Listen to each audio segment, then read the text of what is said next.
October is Child Abuse Prevention Month. Family and Children's Services Niagara is raising the flag at the St. Catharines City Hall to bring awareness to the provincial campaign. When we think about child abuse and child well-being, it really is important for us all to work together. You know, when a family needs some help, needs some supports, when there is child abuse, it's really important that all of the leaders come together, all of the service providers come together to ensure that we're meeting all the needs of the children, as well as some of the families that obviously need some of the supports.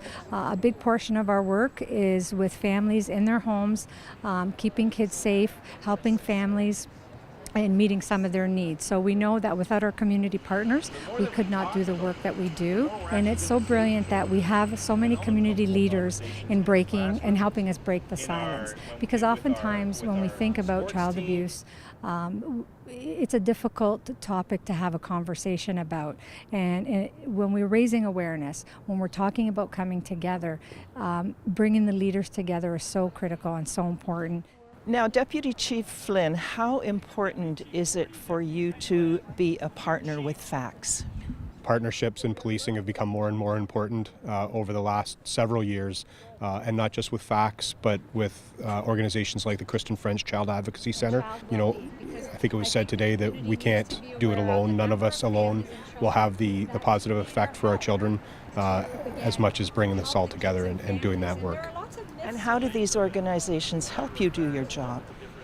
Well, I guess it really is multifaceted. I mean, it often is dependent on the investigation, but from a facts perspective, very often when we're dealing with issues where we think that there are issues of child abuse, we work hand in hand with our family and children's services areas, and one of the underlying premises is we don't want children to have to tell their story over and over again to different organizations, and our ability to cooperate through MOUs and through information sharing helps that idea that children shouldn't be forced to tell the same story over and over again. Now, John, what do educators need to know in terms of preventing child abuse? It's about relationships, and every day throughout Niagara Catholic and schools across Ontario, students will come to school, and unfortunately for a number of students, that is the safest place for them. And we know that as they will have and always have a very caring adult who will take care of them.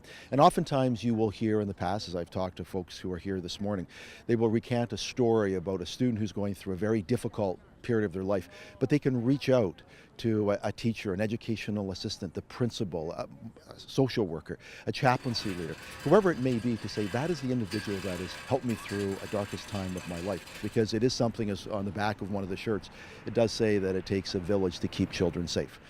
Today is also about awareness and education. So, you know, over the last 25 years, we've really seen some of the myths die off, because it is a myth. So if we're not out there educating, then we're not able to share some of those stories and educate people. And we've really seen it evolve over the last 25 years in breaking the silence, highlighting some of the myths and educating. It all starts with really educating the community and the community leaders and all the service providers. The flag has been raised and purple has been worn to bring this important message to break the silence. For more information, call 905-937-7731. In St. Catharines, I'm Brenda Schultz reporting for The Source.